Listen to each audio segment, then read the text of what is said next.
New York, 11:58 p.m. The kind of night when rain doesn't fall so much as it slashes against the pavement, slicing through the thin neon that tries to color the darkness. Inside, Lucky Bird Fried Chicken, a tiny shop wedged between a pawn store and a shuttered laundromat. Amara Brooks stood beneath the flickering ceiling light, her hands trembling slightly as she wiped the stainless steel counter for the 10th time. She told herself she was just tired, overworked. She refused to admit that the tremble came from fear of another phone call from the hospital, fear of losing the only person she had left. At 24, Amara carried exhaustion the way other girls carried designer purses, visible, constant, and undeniably heavy. Her beauty was effortless, born from warm brown skin, sharp cheekbones, soft, full lips, and eyes that could have belonged to a girl who still dreamed. But tonight, those eyes showed only the weight of bills she couldn't pay, and a mother drifting closer to the edge of tomorrow. The shop was minutes from closing, yet her manager, Dale, hovered like a storm cloud ready to explode. He pointed at a smear of honey garlic sauce on the prep table as if she'd committed a federal crime. "You're careless, Amara. That's the third mistake tonight. Third. Do you even pay attention?" She swallowed hard. "I'm sorry, Dale. I'll clean it up. You should have cleaned it before I saw it. God, this generation." He grabbed a rag and exaggeratedly scrubbed the spot she had already wiped twice. "If you can't handle basic tasks, maybe this job isn't for you." The words stung more than they should have. She wasn't supposed to take it personally. It was just a job. And Dale was just a man who enjoyed power in the smallest kingdom he'd ever rule. But humiliation layered strangely over grief when your mother was dying. Everything cut deeper. A gust of cold air burst through the shop as the door was pushed open. The wind carried rain inside in tiny icy droplets that peppered Amara's arms. She looked up, and for a heartbeat, she forgot how to breathe. A tall man stepped in, shaking off rain from a charcoal blazer that clung to wide shoulders. Drops rolled down the sharp line of his jaw.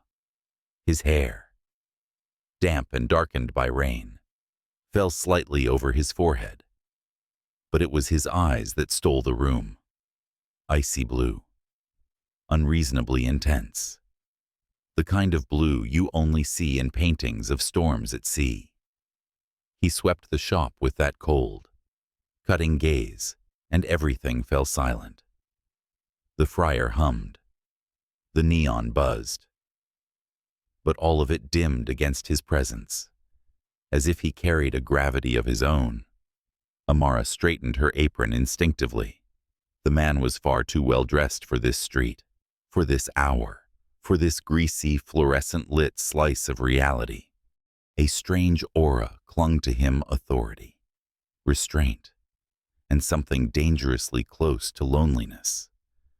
Then his gaze landed on her, direct, unmoving, almost concerned. Dale, oblivious to the shift in atmosphere, snapped. "We're closing. Make it quick."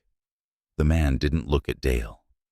Instead, he tilted his head slightly, eyes still on Amara, the kind of stare that made her feel as if he saw more than he should. "I'd like a 3-piece combo," he said, voice smooth but threaded with exhaustion, "and a quiet place to sit." Dale scoffed. "We don't do quiet. We do fast food." Amara shot Dale a warning look. But before she could say anything, the stranger spoke again, this time with a sharpness that sliced the air cleanly. "I think what she does is more than enough." Dale frowned. "Excuse me." The man's gaze flicked to Dale for the first time, and the temperature in the room seemed to drop.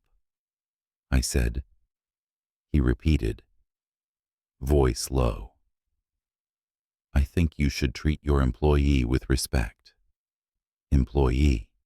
The word echoed strangely in Amara's chest.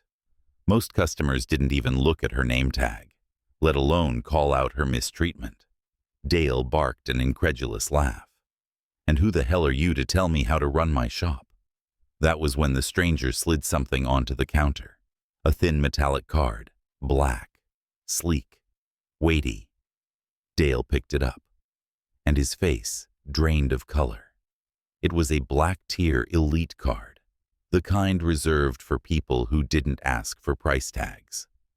The man didn't blink as he said, I'm someone who could buy this shop, fire you, and still forget I did it by breakfast.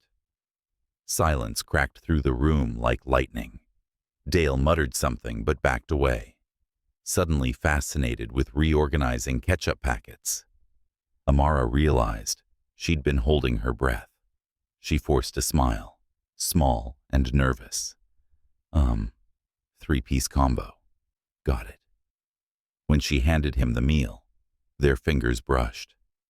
It was nothing, just an accidental touch, but the spark that ran through her arm felt embarrassingly real. He must have felt it too, because his eyes lifted, and for a moment, the world outside, the rain, the traffic, even her grief blurred into stillness. She stepped back quickly, cheeks warming. You can sit anywhere. He chose the corner table, the one she usually sat by during her break. He didn't eat for a minute, didn't even take off his blazer. Instead, he leaned back, eyes following her as she cleaned, stalked, swept. Not in a predatory way, something softer. Observant, curious. It made her nervous, and somehow seen. When he finally finished, he stood silently, walked up to the counter, and placed a thick wad of bills into the tip jar. Amara stared. The amount was ridiculous, absolutely unnecessary, borderline surreal. Sir, this is too much, she whispered. He paused as if debating whether to say what was on his mind. Sometimes, he said slowly, people deserve more than what life gives them. Her throat tightened. She wanted to ask him what he meant, why he looked at her like he knew she was breaking inside. But he turned toward the door, pushing it open just as thunder rumbled overhead. He stepped back into the storm without an umbrella. Amara exhaled shakily and moved to wipe his table. But as she bent down, something glinted beneath the chair. A card. Not just any card. A black metal card. Sleek, cold, and engraved with a name, A. Knight. Her breath caught. She'd heard the name before. Everyone had. The tech world whispered it. News headlines worshipped it. Financial markets trembled around it. Alexander Knight. The Alexander Knight. The youngest tech billionaire in the country. The ghost-like figure who avoided cameras, who rarely appeared in public, who built empires from silence. And she had just handed him a 3-piece combo. A laugh escaped her, a breathless, bewildered sound. No way, she murmured. But the card was real, heavy in her palm, embossed with the quiet authority of a man who never needed to prove anything. She stared at the rain-smeared glass door he had walked through, her heart beating faster than it had any right to. Something inside her shifted like the faint click of a puzzle piece falling into place. She didn't know it yet, But that forgotten card was not a mistake. It was the beginning of a fault line, cracking open her entire life. Because powerful men like Alexander Knight didn't forget things. They didn't lose things. And they absolutely didn't walk into tiny fry shops in the middle of the night without a reason. Her fingers tightened around the card, a strange chill running up her spine. Somewhere deep inside, a whisper formed. This is going to change everything, and for the first time in months, beneath all the fear, grief, and exhaustion, Amara felt something spark, something fragile and dangerous. The next morning, the rain had washed New York into a blurry watercolor of chrome, glass, and exhausted dreams. Amara stood outside the towering headquarters of Knight Technologies, fingers clenched around the black metal card that had kept her awake all night. It felt heavier than it should, like the weight of a choice she wasn't ready to face. She'd tried convincing herself this was simple: return the card. Leave. Move on. Alexander Knight was a stranger, a customer, a man so far above her world they might as well live on different planets. But her chest still held that strange echo from last night. The way he had looked at her, like he recognized something she didn't even know was visible. She shook the thought off and approached the sleek marble desk inside the lobby. The receptionist, a perfectly polished woman in a navy suit, looked up with a professional smile that froze the moment she saw the card. She stood abruptly. "Ma'am, do you know what you're holding?" Amara swallowed. "A credit card. I'm returning it." The woman leaned forward in disbelief. "This isn't just a credit card. It belongs to..." The soft chime of the elevator cut her off. The doors opened. Alexander Knight stepped out like he'd been carved from morning light and contradictions. White shirt, loosened tie, sleeves rolled back to reveal strong forearms. He looked like a man who hadn't slept, but didn't need to. His eyes lifted and locked on her instantly. Something flickered across his expression. Surprise. Yes. But also something deeper. Something dangerously close to relief. "Ms. Brooks," he said, his voice lower than she remembered. The receptionist blinked between them as if witnessing a scene that made no logical sense. Amara cleared her throat, suddenly conscious of her cheap coat and scuffed shoes. "You left your, card at the shop." She held it out. But Alex didn't take it.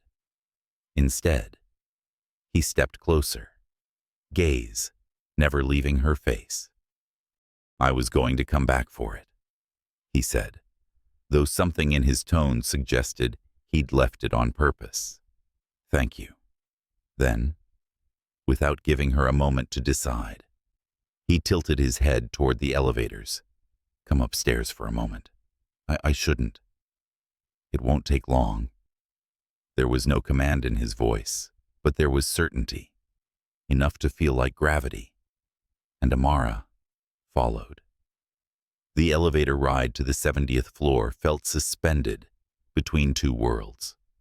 She could see the city shrinking below them, but inside the glass box, it was only the two of them and the unbearable awareness that something was shifting. He stood beside her, tall, silent, controlled. Yet she could feel the tension radiating from him, like heat trapped beneath ice. When the doors slid open, they stepped into a vast minimalist office with floor-to-ceiling windows. The city sprawled beneath him, but Alex didn't glance at it once. His attention was on her, as if the entire skyline was irrelevant in her presence. He gestured to the chair opposite his desk. "Please." She sat, hands folded tightly in her lap, while he leaned back against the edge of the table rather than sitting in his chair, like he didn't want to place distance between them. "First," he said, "thank you for coming." Amara nodded awkwardly. "It's nothing." "It isn't." His voice gentled. "You returned something that most people would sell if they found it. And you didn't hesitate." She blinked, not sure what to say to that. But before she could reply, Alex exhaled, as if bracing himself. "I'm going to ask you something unusual, and you're allowed to say no." Her pulse quickened. "Okay." He took a step closer, his expression unreadable, and yet she sensed exhaustion woven into his composure. "You don't know me, and I don't know you. But last night—" He paused, searching for words. "Last night, I realized something. I'm out of time." She frowned. "Out of time for what?" "For keeping my company." The explanation that followed was simple in words, but heavy in consequence. His family cold, strategic, and obsessed with power planned to strip him of majority control by exploiting a clause in the corporate agreement. Unless he married before the quarterly board meeting, he would lose 51% of Knight Technologies. It would be a hostile takeover, disguised as family duty. And marriage was the only shield he had left. Amara stared at him, stunned. "But why me?" He answered without hesitation. "Because you didn't ask for anything last night, and because you didn't treat me like a wallet or a headline." His eyes softened. "Because you looked at me like a person." Something in her chest tightened painfully. Nobody had ever spoken to her like that. Nobody had ever needed her like that. But this wasn't real need. This was desperation. She didn't want to mistake one for the other. "And what exactly are you asking?" she whispered. Alex held her gaze with unsettling quiet intensity. "I need a marriage. Legal. Recognized. 3 months. After that, it can end. Cleanly." Her mouth parted in shock. He continued, voice steady but carrying a crack she almost missed. "In return, I'll take care of everything your mother needs. All medical bills. Any treatment. And—" He hesitated, as if worried this part mattered most. "I'll fund your restaurant dream. Fully." Amara's breath caught. It was too much. Too big. Too impossible. It felt like an earthquake beneath her feet. "You can't, Alex. I can't accept." "You can." His voice was soft but immovable. "And you will if it saves your mother." Her phone buzzed. Once, twice, 3 times. She looked at the caller ID, and her stomach dropped. The hospital. Her hand shook as she answered. "Miss Brooks," the doctor said urgently. "Your mother's condition is worsening. We need your consent for emergency surgery immediately. Without it—" He didn't finish. He didn't need to. The world tilted. Her vision blurred. She whispered, "I'll be there. Please. Please take care of her until I arrive." When the call ended, she stared at the floor because looking at Alex felt too raw, too exposing. She felt him step closer. Amara. Her name sounded dangerously gentle on his tongue. She pressed a hand against her forehead. "I don't want your charity. It's not charity." he said quietly. It's an exchange. It's a contract. And it helps both of us. She shook her head, torn between pride and terror. I don't even know you. Then get to know me, he murmured. 3 months. And I swear, I will not ask for anything you do not willingly give. Silence stretched. Her mother's face flashed through her mind, her warm smile, her fading breath. She was slipping away. This was the only lifeline left. She felt herself falling toward a decision she never imagined making.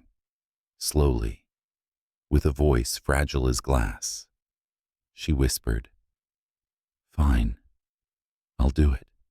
Alex closed his eyes briefly, like the air had finally returned to his lungs. But when she spoke again, her tone sharpened with a resolve he clearly didn't expect. But there are conditions. His gaze snapped to hers, intrigued. 3. She said, 1. No physical contact unless necessary. 2. We stay out of each other's personal lives.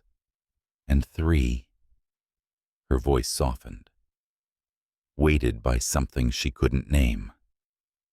We don't fall in love. Alex stared at her, truly stared, until heat crept up her neck. Then he stepped close enough that she felt the quiet power radiating from him.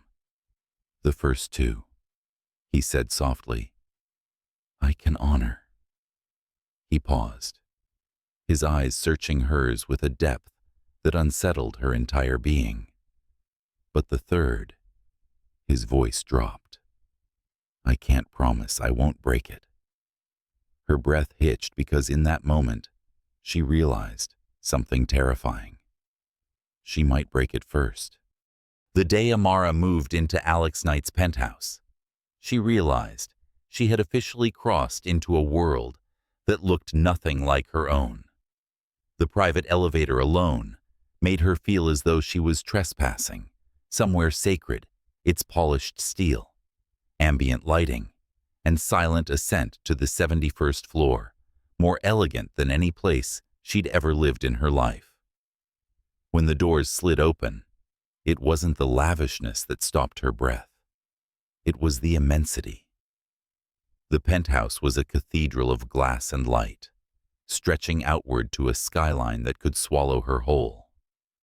Floor-to-ceiling windows framed Manhattan like a painting meant for someone wealthier, stronger, more put together than she'd ever feel.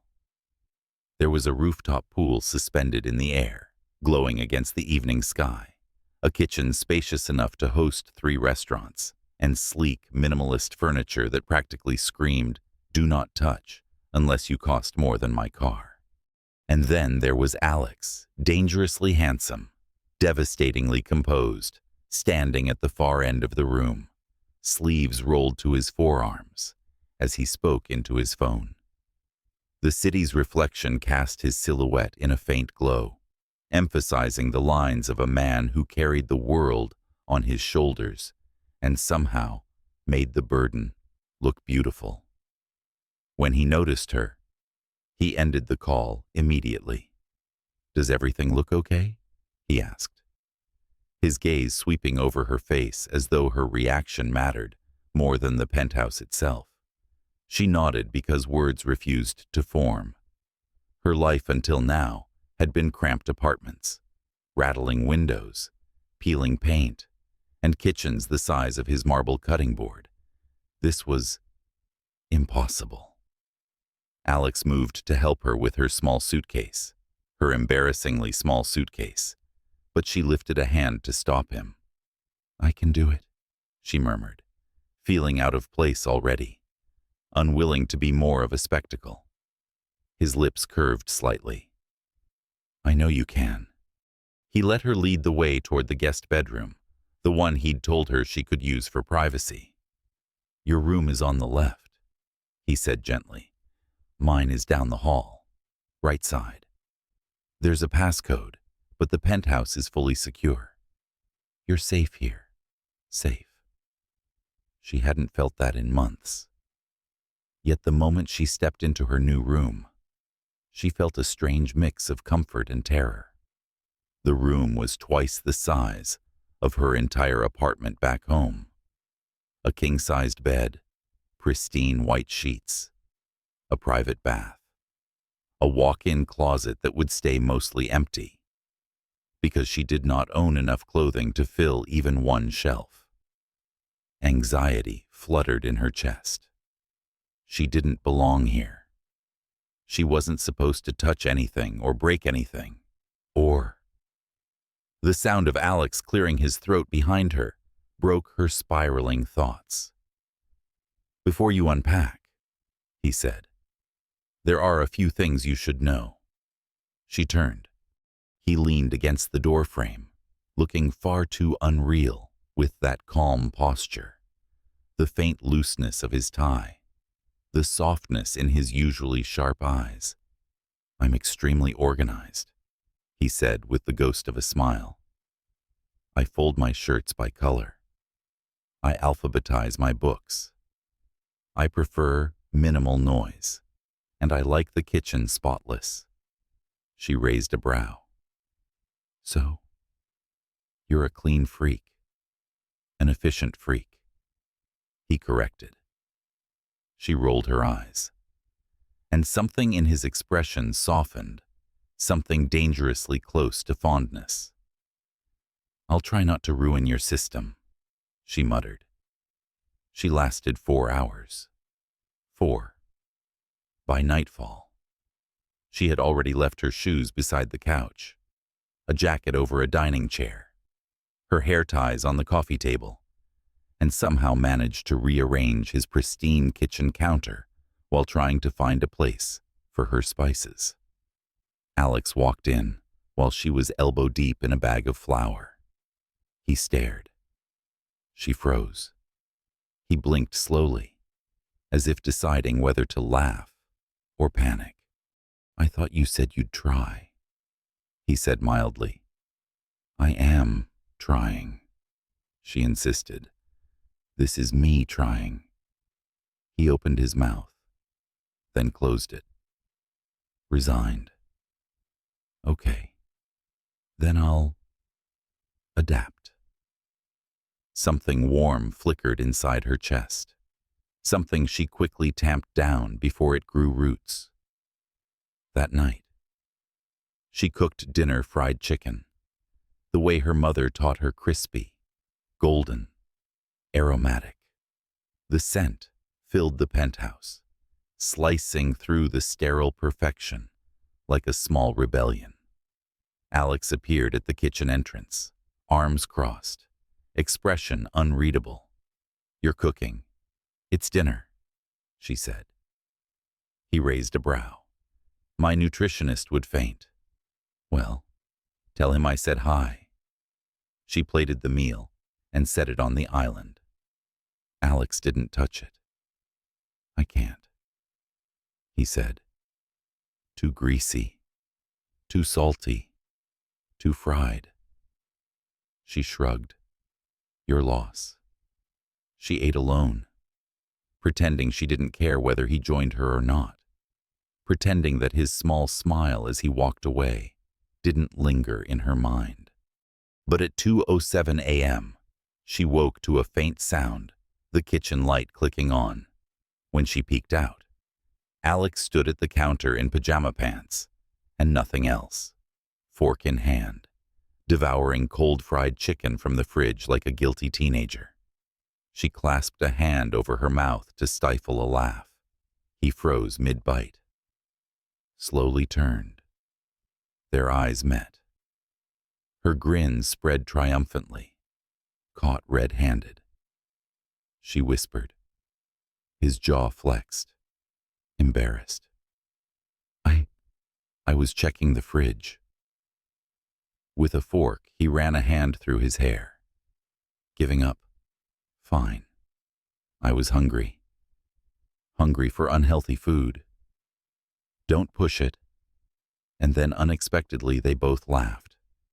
It was the first sound that made the penthouse feel alive. Over the next days, she learned other things about Alex. That he liked silence, but not loneliness. That he avoided phone calls from his family. That he was gentler than he let himself appear. And that he worked himself to the edge of collapse just to avoid dealing with emotions he didn't know how to name. She tried keeping her distance, honoring the terms of their agreement. But it grew harder when she accidentally walked in on him one evening on the rooftop deck shirtless, wearing boxing gloves, striking a sandbag with fierce precision. Sweat gleamed along his shoulders, chest, and abdomen. Muscles rippling in tight, fluid motions. His breath was controlled but heavy, falling in synchronized waves with his punches. She froze. Something heated spiraled low inside her. She shouldn't watch him like this. She shouldn't react at all. She turned away quickly, too quickly, and bumped into a lounge chair. The noise startled him. His movements halted. He looked over his shoulder. Hair damp, chest rising and falling. Their eyes met, and her pulse stuttered. He wiped sweat from his brow with the back of his wrist and smirked, slow, dangerous, amused. "Did I make you blush?" She swallowed hard. "No, I just..." "The sun." He raised a brow. "We're indoors." Her face went up in flames. He laughed softly, a deep, warm sound she'd never heard from him before. She fled. But her panic did nothing to stop the memory of how he looked, how he moved, or how her name would sound if he ever groaned it under strain. That night, sleep refused to come. When she finally drifted off, she dreamed of running her mother calling her, shadows chasing. She whimpered, trapped in the nightmare. And then, through the fog, a voice deep, steady, familiar pulled her back. "Amara." Her eyes flew open. Alex sat beside her bed, worry etched deeply into his features, hand hovering as though afraid to startle her. His voice was low. "You were crying in your sleep." Her heart wrung. "I'm sorry," she whispered. "I didn't mean to wake you." He shook his head. "I wasn't asleep." She blinked.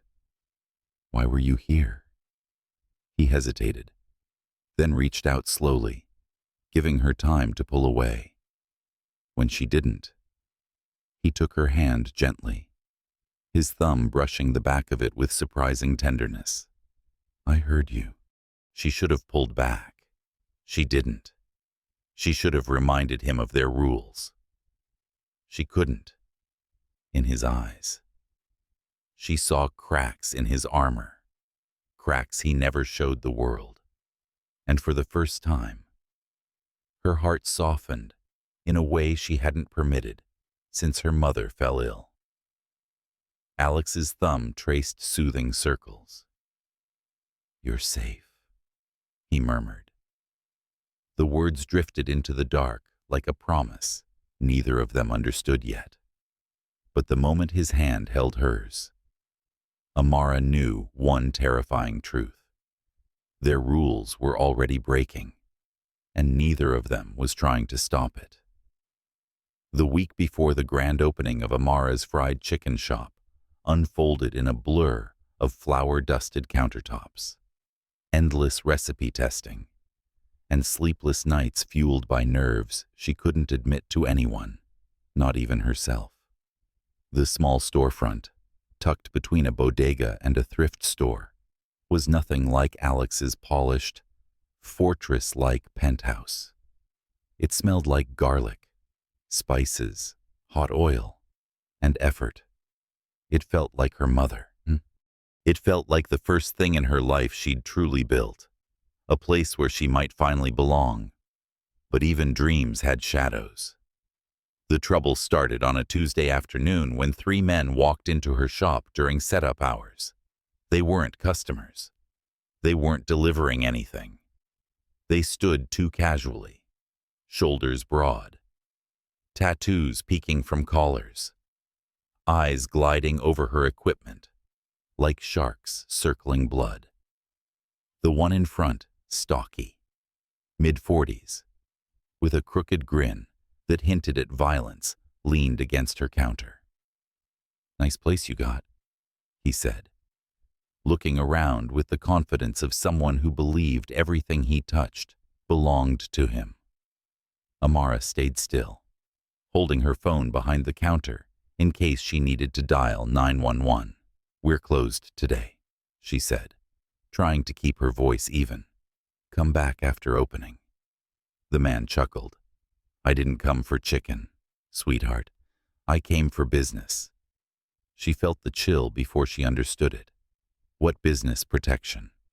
The word hung in the air like smoke. This block's had incidents, break-ins, fires. You don't pay. Those things might happen to your place. You pay. Nothing happens. His meaning was clear. Extortion, threat, mafia light. Her stomach twisted. "I don't have money for that," she said firmly, "and I'm not getting involved with whatever this is." His grin widened, revealing gold teeth. "You will, or you'll regret it." They left with a warning she would hear every night afterward, lying awake, staring at the ceiling of the penthouse. "We'll be back." She didn't tell Alex. She couldn't. Their marriage was a contract, not a lifeline, and she refused to drag him into the dangers of her world.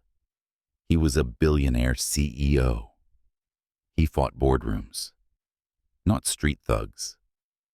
But the problem with secrets was that they didn't stay buried around Alex's night. He noticed things, even the things she hid, especially those. 2 nights later, in the kitchen at home. He paused mid-conversation, his expression sharpening. "Is something bothering you?" She tried to laugh it off. "No." "Amara." His voice softened, but held no room for lies. "You haven't slept in 2 nights. Just stressed. The opening." "It's not the opening." He stepped closer. "Tell me what's wrong." But she looked away, refusing to give the fear a voice. If she didn't say it, maybe it wouldn't be real. She didn't notice the way Alex's jaw tightened, or how he spent the rest of that night pacing his office, checking his hidden monitors, the quiet surveillance he'd installed without telling her, powered by an instinct he didn't want to examine too closely, the instinct to protect. By Friday, she convinced herself everything would be fine. The gang wouldn't actually come back. Criminals had other things to do. She repeated the lie as she carried boxes into the shop that afternoon, alone, humming to steady her nerves. The door chimed. She froze. They were back. 3 of them. But this time, their swagger was sharper, their smirks colder. "Miss Entrepreneur," the stocky leader said, stepping inside. "We talked, and you didn't pay. Please leave," she said, hoping her voice didn't betray the fear tearing at her insides. "I'll call the police." "Do it." He stepped closer. "You think cops care about this block?" Her heart pounded. She moved around the counter to keep distance, but he followed, reaching out and grabbing her wrist. Hard. A bolt of terror shot through her. She yanked her hand, but his grip tightened. You should have listened. She inhaled sharply, panic flooding her. She tried to pull away. Let her go. The voice hit like ice cracking. The room stilled. Every head turned. Alex stood in the doorway. Not the polished CEO. Not the charming, self-controlled man she knew. This version of him was carved from fury and restraint, stretched to a breaking point. No tie, no coat, just a fitted shirt that showed the tension coiling in his shoulders, and eyes colder than winter. He walked forward with lethal calm. Remove your hand, he said softly. Too softly. The stocky man laughed. Who the hell are... He didn't finish. Alex moved. 1 second he was across the room. The next. He had the man pinned by the collar, slamming him against the wall with a strength that shocked everyone, including Amara. Alex's voice dropped, a dangerous growl vibrating with something primal. Touch her again, he said, and I guarantee you won't be using that hand for the rest of your life. The man tried to speak, choking on air. Alex tightened his grip. The room hummed with tension, violence hovering inches away for a terrifying moment. Amara thought Alex might actually break him. She rushed forward, grabbing Alex's arm. Alex, she said, breathless. Enough. Please. His grip didn't loosen immediately. His jaw clenched, fury still burning through him. He touched you. I'm fine, she whispered. I promise. Let him go. For a moment, the world held still, Alex's chest rising and falling in sharp, ragged breaths. The thug gasping in his grasp, Amara's hand trembling on his arm. Slowly, painfully, Alex released the man, who stumbled back, pale and shaken. Get out, Alex said. If I see you near her again. The man didn't wait for the rest. They fled, slamming the door behind them. Silence swallowed the shop. Amara stared at Alex, her heart pounding with a whirlwind of fear, shock, and something deeper she didn't want to name. You didn't have to do that, she whispered. You don't have to protect me. He turned to her, blue eyes burning with something fierce. I'm not doing it because of the contract, he said, voice rough, raw. I'm doing it because I want you safe, because the thought of someone hurting you. He broke off, looking away as if the emotion was too exposed, too dangerous to finish aloud. She stepped closer, gently touching the hand he'd used to lift the man. But this isn't your fight. His gaze snapped to hers, intense enough to steal her breath. Everything that touches your life, he said quietly, touches mine. Her lips parted, but no words came. Her chest tightened, heat spreading through her in slow, overwhelming waves. And in that moment, standing in her small, half-furnished shop, with danger still lingering in the air, she realized something terrifying. Alex wasn't just protecting her. He was falling faster than either of them intended, and she was falling right with him. The morning of Amara's grand opening felt unreal, like waking up inside the dream she'd whispered to herself for years. Golden sunlight filtered through the storefront windows, painting the walls in a warm glow that almost hid the signs of her sleepless week, the dark circles beneath her eyes, the trembling in her hands, the knot of anxiety twisting low in her stomach. Still, She stood proudly behind the counter, apron tied, hair pulled back, trying to breathe through the chaos outside. Because there was chaos. A line had already wrapped halfway around the block. People she'd never met. Influencers with ring lights. Food bloggers sniffing the air like wolves. A camera crew. Too many eyes. It didn't make sense her marketing budget was zero. Her soft launch had gone unnoticed. And this tiny shop wasn't located anywhere near the city's trendier districts. "You're not going to believe this," her friend Tasha whispered, inches from bouncing out of her shoes. Someone left a 5-star review on Food Social. Anonymous account. But the guy has 10 million followers. Amara blinked. That has to be a mistake. "Girl, this isn't just a review. It's a love letter to your chicken. And whoever wrote it, he knows how to hype a crowd." She handed Amara her phone.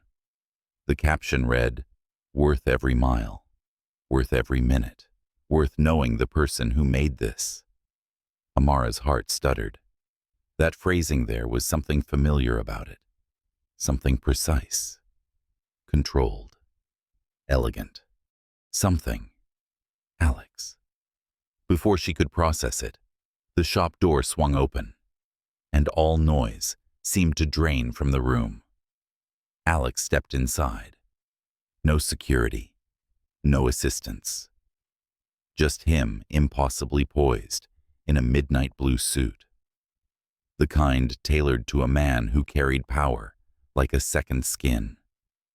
His presence alone redirected the air, bending it toward him, commanding every gaze, turning the bustling opening into a moment suspended in time.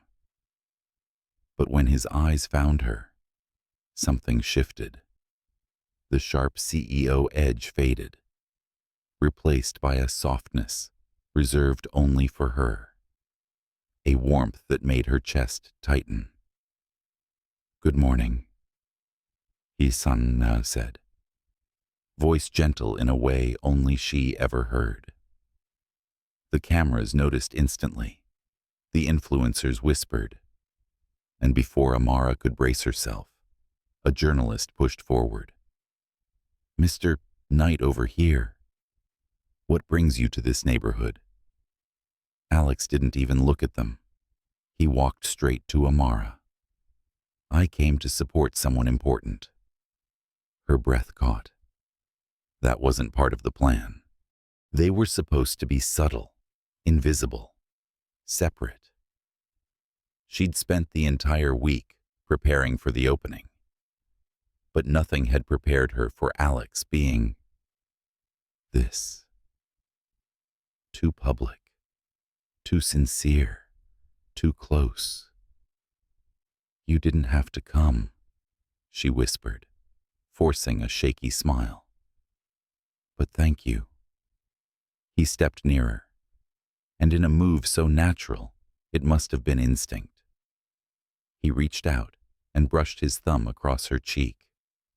"Hold still," before she could react.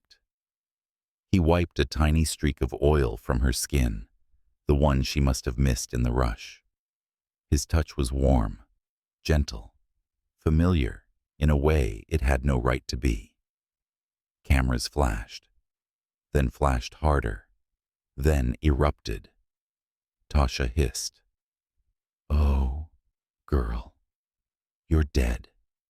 You are so dead." Reporters began shouting over each other. "Is this the woman in your life? Mr. Knight? Are you dating? Is this your mystery partner? Is this your fiancé?" Amara felt the world tilt. Her stomach dropped. Alex straightened, shoulders squared, a protective energy radiating off him. But she was already spiraling. This wasn't supposed to happen. They had rules. Rules she had insisted on. Rules she needed to survive this insane arrangement without losing herself. But now, Every camera lens was pointed at her like a weapon. A billion-dollar company. The Knight family. The entire city, they were all going to scrutinize her next move. Her past. Her everything. And it would be her fault. She forced a step back, heart pounding too fast. Alex, we need to talk. Outside. He looked at her closely, immediately sensing the shift. Without hesitation, he guided her to the storeroom at the back, shielding her from the flashes and noise. As soon as the door closed behind them, she exhaled harshly, leaning against a shelf. "You can't do that," she burst out. "You can't touch my face like that. Not here, not in front of them." This wasn't part of the agreement. "Alex." He studied her, eyes dark with concern. "They would have photographed us together, no matter what. But not like that," she said, voice cracking. "Not looking like I care about you." The words hung heavily between them. Too honest, too bare. She froze. He took a slow breath, steadying himself as though choosing his next words carefully. "Amara, tell me the truth. Are you afraid for yourself or afraid for me?" Her chest tightened. "For you, for your company, for your reputation. You're risking everything by being seen with me like this. I don't want to ruin your life. Alex." His jaw clenched. "You're not ruining anything. The press thinks I'm your girlfriend," she said, voice trembling.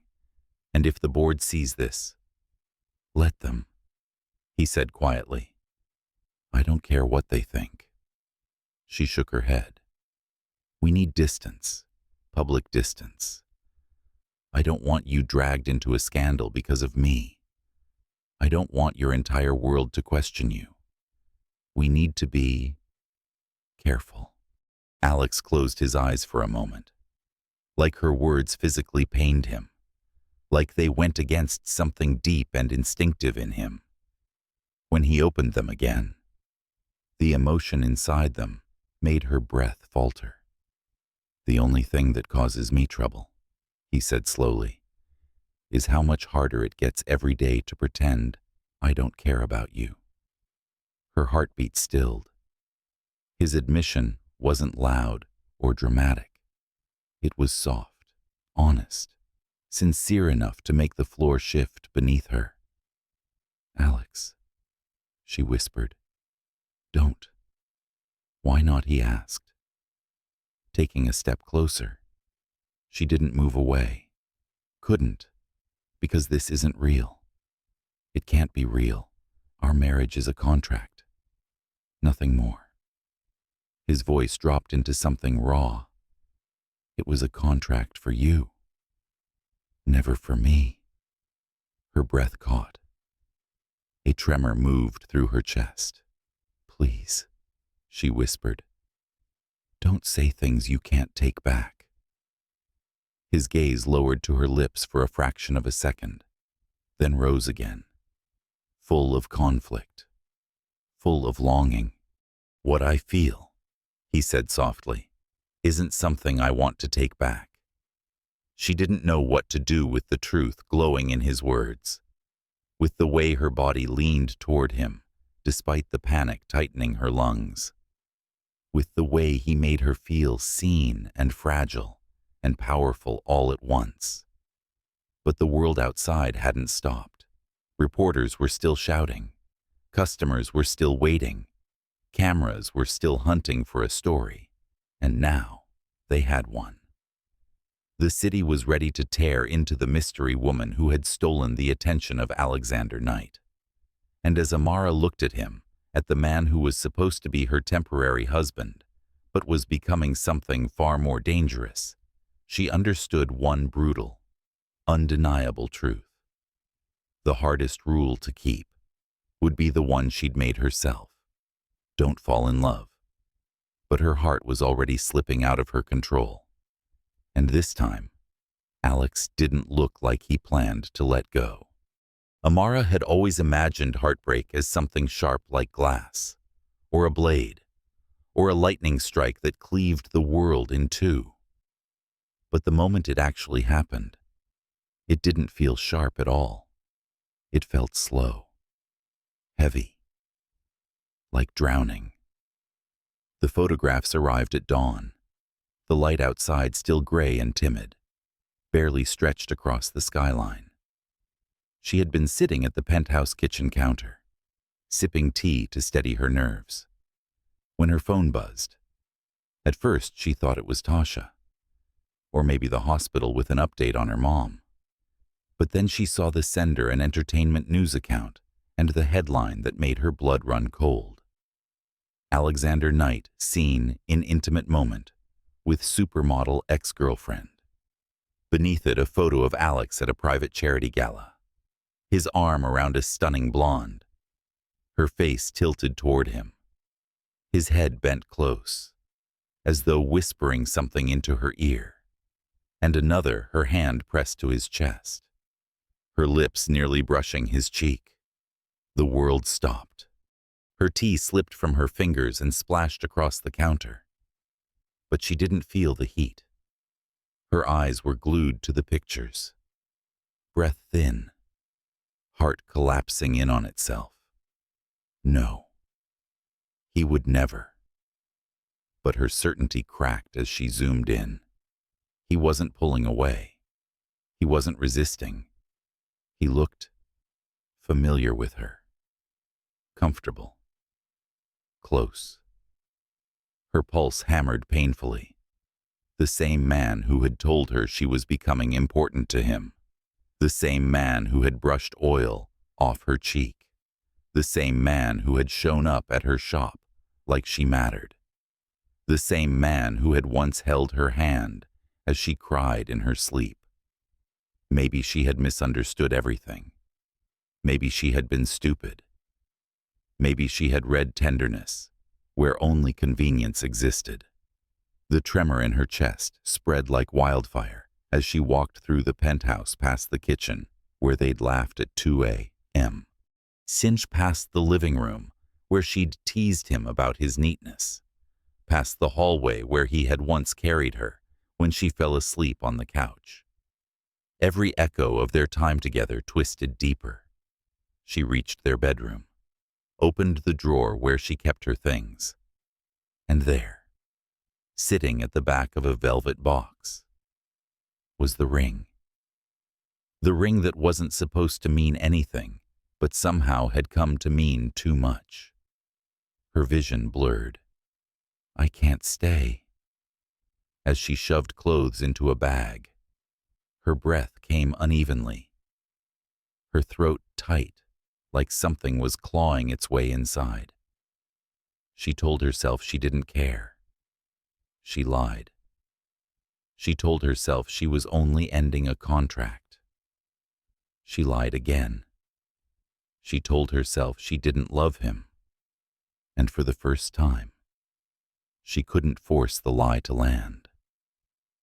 The elevator chimed, and the doors opened with a soft hiss.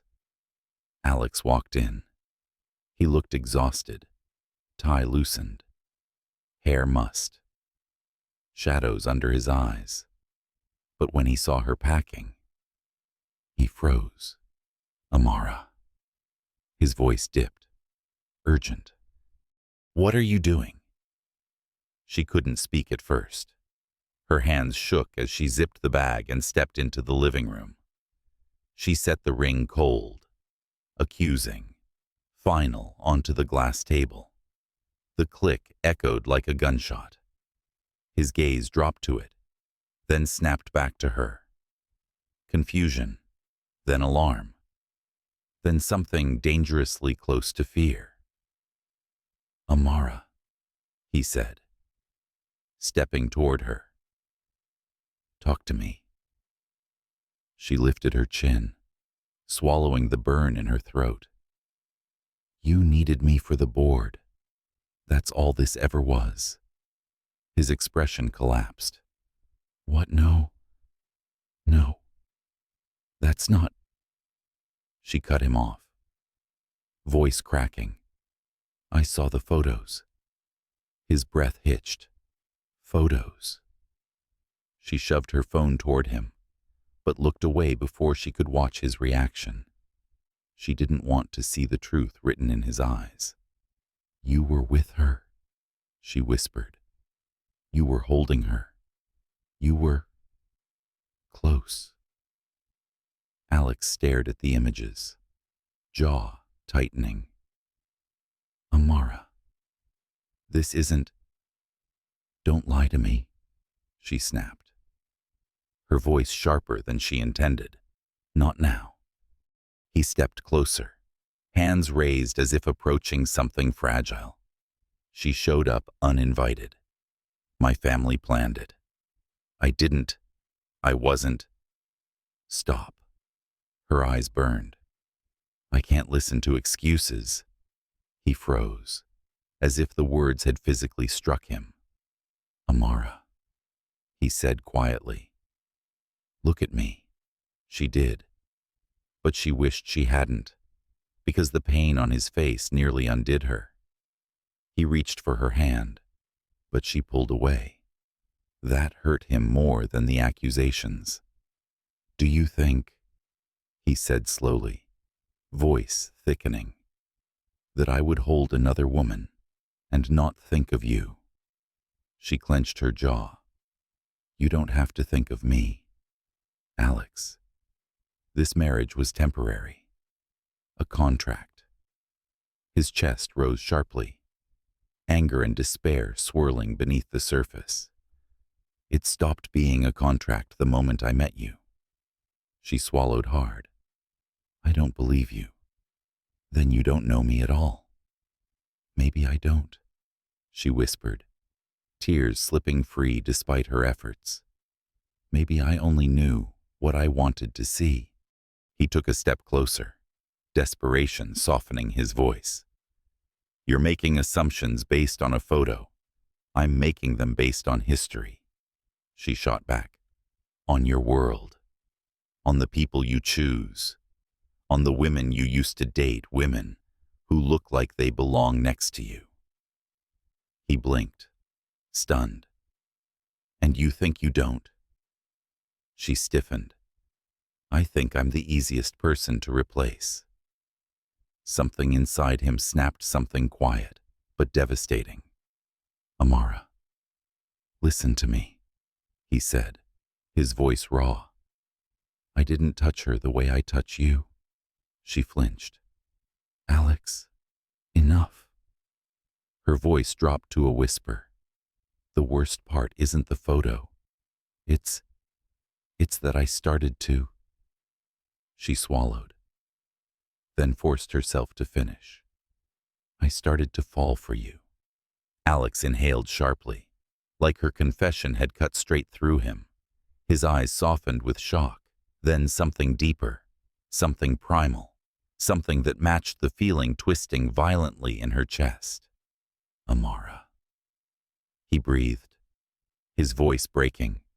He reached for her instinctively, urgently. But she stepped back. Too far, too fast. She grabbed her bag, blinking against the blur of tears. I can't stay here, she whispered. Not after this. Don't go, he said, the words raw with an emotion he wasn't used to revealing. Please, let me explain. Let me fix this. Her heart twisted painfully. Some things don't get fixed. Alex. The elevator opened behind her, its soft light spilling across the marble floor. She turned toward it, unable to look back at him again. Goodbye. Alex. Amara. He said one last plea. Sharp. Desperate. Broken. She didn't answer. She stepped into the elevator. The doors slid shut. and Alexander Nightman, who commanded empires, who never bowed to fear, who lived untouched by the world, stood alone in a silent penthouse, staring at the empty space where she had been. For the first time in years, he felt helpless, truly helpless, because the woman he never meant to love had walked away before he could tell her the truth, before he could pull her back, before he could say the words he'd been terrified to admit. I love you, too. The world noticed Alex's disappearance long before Amara did. Night Technologies operated like a living organism, fast, precise, tireless. But when its CEO vanished for 72 hours, the entire machine faltered. Reporters swarmed the sidewalks like hungry crows, speculating about a breakdown, a secret hospitalization, a betrayal. Board members panicked. Investors whispered collapse. But the truth was far quieter.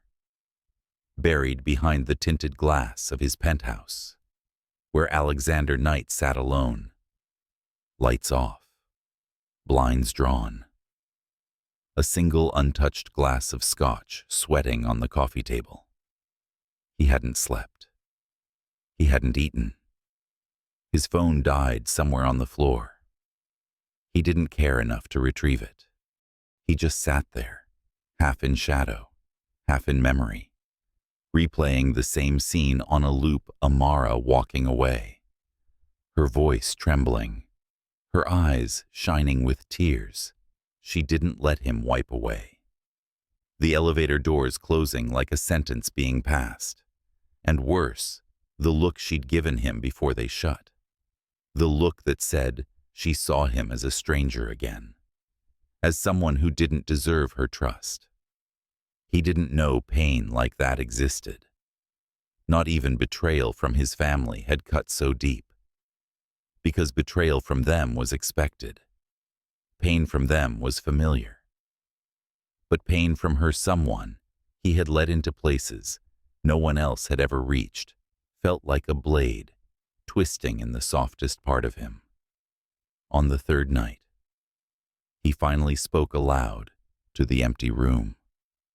Voice hoarse, brittle. I pushed too hard. He whispered, and she didn't trust me enough to stay. The room didn't answer. The glass of scotch remained untouched, as if even it refused to drown a man already sinking. He leaned back against the couch, head tipped toward the ceiling, eyes burning. Please come back, he thought. Just once. Give me a chance to explain. Give me something to fight for. But there was only silence, stretching as wide and lonely as the city skyline he refused to look at. He didn't know that somewhere across town, Amara was breaking too. When she'd left him, she'd told herself leaving was strength, self-respect, self-protection. But every hour after felt like walking barefoot across shards of her own regret. She cleaned the shop until her hands blistered. She worked until her legs ached. She cooked until the kitchen filled with smoke. None of it muted the ache inside her. She tried to bury the photographs, but the truth clung like a bruise. She had left the man she loved without giving him a chance to explain. And she did love him. She knew that now, with the clarity of someone who'd almost lost everything. The confirmation came unexpectedly when Mr. Harris the quiet, lumbering ex-veteran who worked night security at her shop approached her after closing. Miss Brooks, he said awkwardly, scratching the back of his neck. There's something you need to see. He handed her his phone, a time-stamped recording, surveillance footage he'd captured outside the charity gala. Amara felt her pulse slow to a sickening crawl as she pressed play.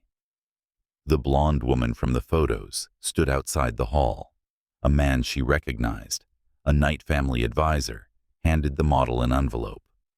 "Just make sure the cameras catch you touching him," he said. "Board votes happen next week. We can't risk him choosing her." Amara slapped a hand over her mouth, breath shaking violently. It was a setup. They framed him. He didn't betray her. Her knees nearly buckled. She pressed the phone to her chest, tears falling before she could stop them. "Oh my God," she whispered. "What have I done?" Harris's voice gentle, steady. "If that man ever looked at me the way he looks at you, I'd sure as hell want a chance to fix things." That was all it took. She ran, through the city, past the subway, past taxis, past glowing storefronts. Her breath burned. Her chest ached. But she didn't stop. Not until she stood inside the quiet, cavernous lobby of Alex's building, drenched in cold air and regret. The elevator ride felt like punishment. Every floor upward replayed the moment she'd left him. By the time she reached the penthouse, her heartbeat was a riot. She knocked. No answer. She knocked again. Harder. Silence. Panic clawed at her. She pressed the code Alex once told her, not because she asked, but because he wanted her to feel at home. The lock clicked. The door opened, and the sight inside shattered her. The penthouse was dark, curtains closed tight, the air heavy with stillness. And there, sitting on the edge of the sofa, was Alex, or what was left of him. His tie was gone, his shirt wrinkled, his eyes dull and hollow, staring at nothing.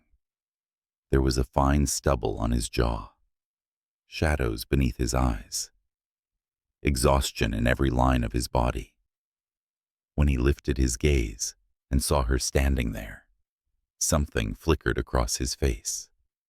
Shock, hurt, disbelief, fear, all tangled in one painful expression. Slowly, barely above a whisper, he said the words that sliced her open. "Are you here to return something?" His voice cracked. "Or to leave me again?" Amara's breath hitched. Tears welled instantly. Alex. He didn't stand, didn't move.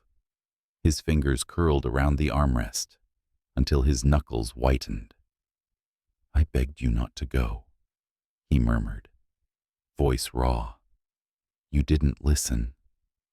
She stepped closer, hands trembling. "I was wrong."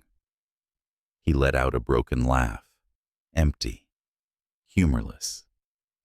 "You think that makes it easier?" "No," she whispered.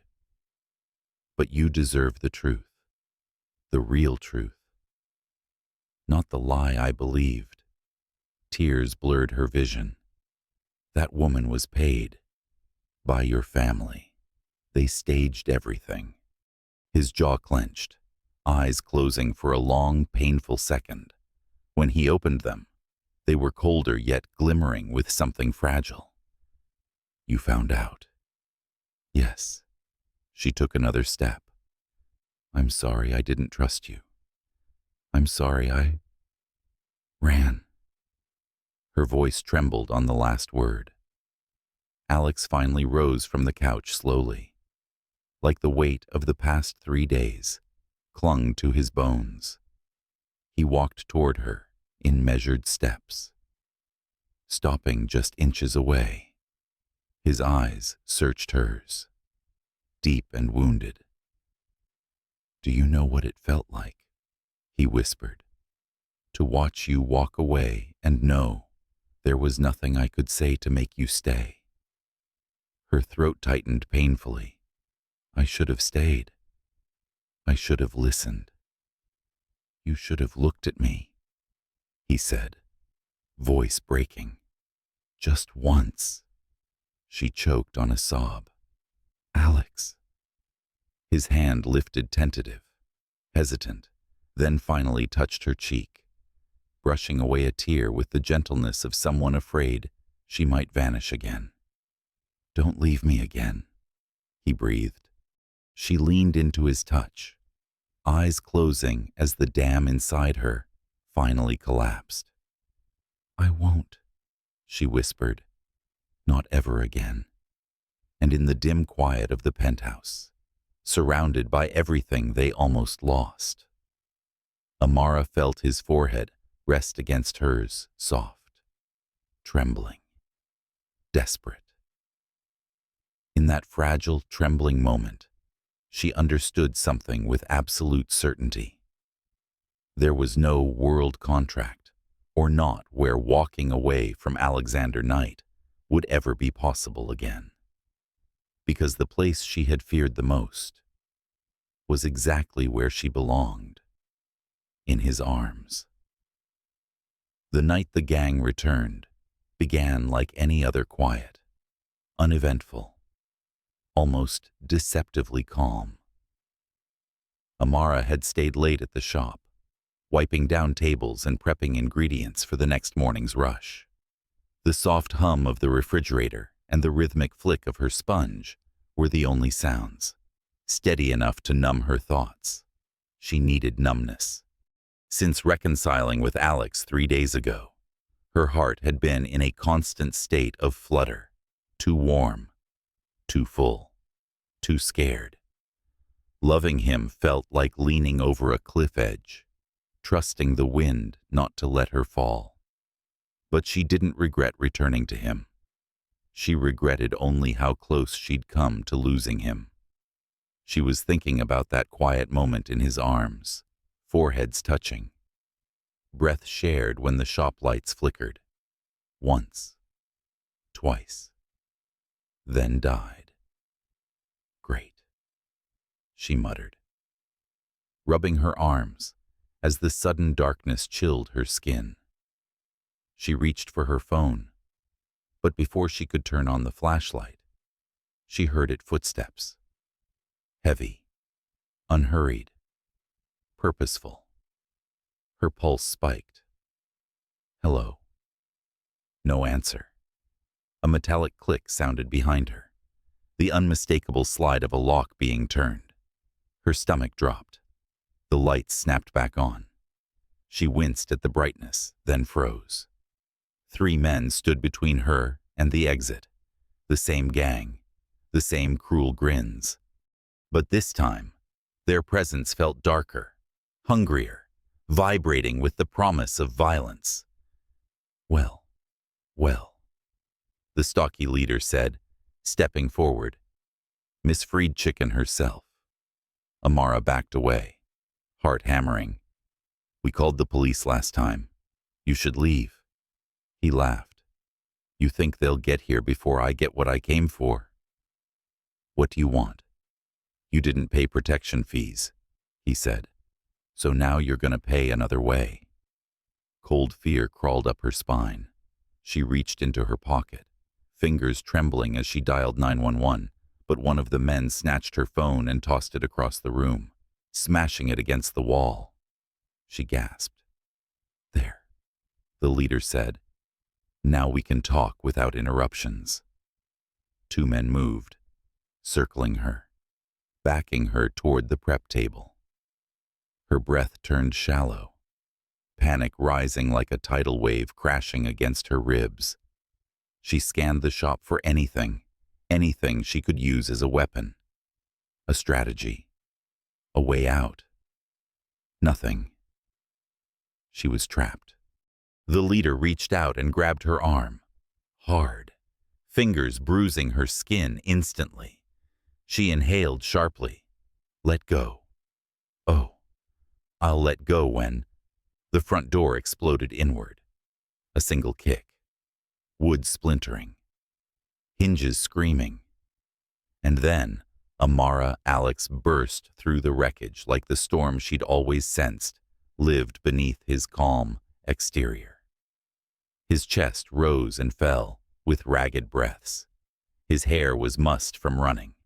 His eyes, those piercing blue eyes, blazed with an emotion she had never seen on him before. Pure fear. For her. The room froze. None of the men expected him. None of them expected someone like him, dressed in a black coat and slacks, looking more like a possessive, wrathful, avenging angel than a billionaire CEO, to crash into their world like this. Alex saw the man's hand on her, saw the terror in her eyes, and something inside him snapped. "Get your hands off her," he growled. The leader smirked. "And if I don't?" Alex didn't answer with words. He moved, one swift step, then his fist connected with the man's jaw, dropping him instantly. The two others lunged, but Alex grabbed the nearest by the collar, slammed him into the counter, and swept his leg out from under him. The man crumpled with a choked groan. "Holy shit." "He's gonna kill us," the last thug shouted, scrambling toward the exit, but the sound of distant sirens cut him off. Alex glared at him. "You're not going anywhere." The man froze, hands up, trembling as police lights flashed against the windows moments later. Officers stormed in. "Drop your weapons." Within seconds, the gang was pinned to the ground and handcuffed. Amara didn't watch the arrests. She didn't notice the police reading rights, or dragging the men out, or securing her shop. Her world had narrowed to 1.1 person. Alex. Her legs moved before her mind did. She flew into him, arms wrapping around him so tightly she felt his breath catch. His coat smelled like rain and expensive cologne, and something distinctly him, something warm enough to cut through the fear still clawing inside her. "Alex," she choked. "My God. What were you thinking? They could have hurt you. You could have." "I'm fine," he murmured, one hand sliding to the back of her head, holding her as though she were the only thing tethering him to the earth. "You're the one who I thought something would happen to you," she cried, gripping fistfuls of his coat. "You can't just run into danger like that. You could have been killed, Amara." He pulled back just enough to cup her face. His hands were still shaking, the look in his eyes raw, frantic, overflowing with fear and relief, made her breath stumble. "I don't care what happens to me," he said, voice scraping like he'd torn it from the deepest part of himself. "As long as you're safe." She shook her head, tears spilling. "Don't say that I mean it." His forehead dropped to hers. His breath mingled with hers.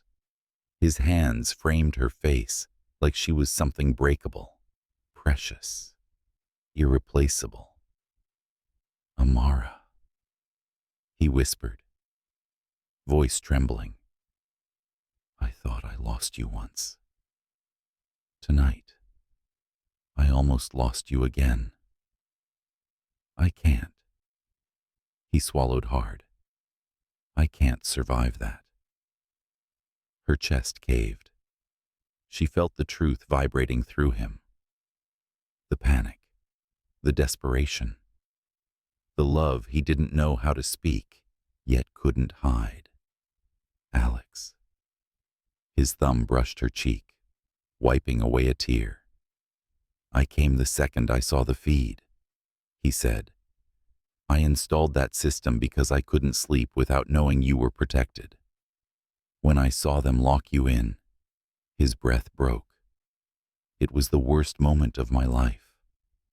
Her heart nearly splintered. And then, suddenly, the truth she had been terrified to admit, afraid to fully name, rose up inside her, like a tide she could no longer fight. She loved him, more than logic allowed, more than caution excused, more than fear could suppress. Her voice trembled as she whispered, "I thought I'd never see you again." Alex closed his eyes, as though the confession gutted him. "You will always see me. Always." She didn't push him away this time, didn't remind him of rules, didn't hide from the feeling burning between them. She pressed her forehead to his, letting herself finally collapse into the safety of his arms, her tears falling freely. He held her as if anchoring himself, one hand tangled in her hair, the other wrapped tightly around her waist, pulling her impossibly closer. Outside, sirens faded. Officers murmured. Evidence was collected. But inside their small, battered shop, the night held still, suspended in a fragile, luminous moment. For the first time, Amara didn't run from him, didn't hide, didn't pretend she wasn't falling. And Alex, breathing hard, voice rough with everything he was afraid to confess, held her like he'd finally found the one thing he couldn't live without. In the chaos of danger, their hearts had collided too violently to ever return to their careful distance. That night, in the wreckage and fear, something irreversible happened. Amara didn't push him away, and Alex didn't let her go.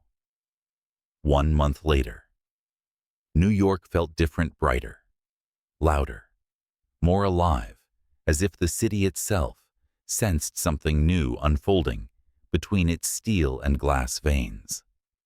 Amara's second restaurant, her very first chain location, sat in the heart of a bustling district. Its storefront wrapped in warm light and bold gold lettering that read, "Brooks Fried Heaven." Cameras flashed across the red carpet outside, journalists elbowing for space, influencers filming live streams, reporters barking questions into microphones. It was chaos, but beautiful chaos. The kind Amara had once only seen from the outside. Now she stood at the center of it. She wore a sleek ivory dress that hugged her waist and flowed elegantly to her knees, her curls pinned back just enough to show her glowing face. She smiled at the crowd, thanking partners and guests. But inside her chest, a different kind of heartbeat pulsed, one that had everything to do with the man who hadn't arrived yet. And then he did. Alex Knight stepped onto the stage platforms set up for the opening ceremony, and a wave of whispers rippled instantly through the audience. He cut through the crowd with effortless command, wearing a perfectly tailored charcoal suit, his blue eyes scanning the room until they found her. The world blurred. His expression softened barely, just enough for her to see it, just enough to warm her from the inside out. He climbed the steps to join her, took her hand in front of thousands of watching eyes, then turned toward the sea of cameras with a quiet, steady confidence she had come to recognize as his version of devotion. "Good afternoon," he began, his voice carrying through the entire venue. "Thank you for joining us to celebrate the incredible work of the woman standing beside me." The crowd reacted with applause. Amara's cheeks flushed, but Alex squeezed her hand gently, grounding her. Then, with a slow exhale, he said the words that reshaped the air around them. "I have an announcement." Cameras surged closer. Journalists leaned forward. Amara stiffened, surprised he had said nothing about making a speech beyond introducing her restaurant. She turned her head slightly to look at him, but Alex's gaze stayed on the crowd, as steady as a vow. "The contract between me and Amara Brooks," he said, voice resonating with a gravity that made the whole room still, "has officially ended." Gasps rippled through the audience. Microphones flew upward. Shutters clicked in a frenzy. Her heart stalled. The contract. The marriage. The temporary arrangement meant to keep his company stable. It was finally over. The world heard it. She heard it. And then he finally looked at her. Completely. Fully. Intimately. His voice softened. Quiet enough for only the closest microphones to catch. Because I don't want her as my wife for 3 months, he said. Every word etched with sincerity. But for the rest of my life. Amara's breath caught, then vanished entirely as Alex lowered himself onto one knee in front of her. The crowd erupted in shock. Some screamed, some cried, some simply held their breath. Time slowed. Her vision blurred at the edges. The city seemed to hold still. Alex reached into his jacket and pulled out a small velvet box, not the one from their contract, not the ring she had once thrown onto a table. A new one. A real one. Amara Brooks, he said. His voice trembling just enough to show how deeply this moment reached him. You walked into my life when I didn't know how to ask for help, how to ask for anything. You saw me when I was buried in a world that wasn't built on truth or love. You were the only thing that ever felt real. Tears stung her eyes instantly. Alex swallowed. Eyes locked on hers, as though she was the only person he could see in a room full of cameras. I don't want a contract. I don't want conditions. I want you. For every sunrise, every storm, every meal you feed me at 2 a.m. Even though it ruins my diet. Laughter rippled through the crowd, but his eyes stayed unwavering, tender. I want a life with you, a real one. So I'm asking you here, in front of everyone who believes they know who I am, if you'll marry me for real this time. He opened the box. The ring sparkled like it had been waiting for this moment its entire existence. Amara, he whispered, voice breaking just enough to shatter her. Will you marry me? She tried to speak. She really did. But no sound came out, just a choked breath. A sob lodged in her chest, and then a torrent of tears that blurred everything except the man kneeling before her. She nodded. Once. Hard. Then again. Because she needed him to see it. Alex's shoulders loosened with visible relief as he rose, cupped her face, and kissed her with a depth that sent the room into chaos cheers.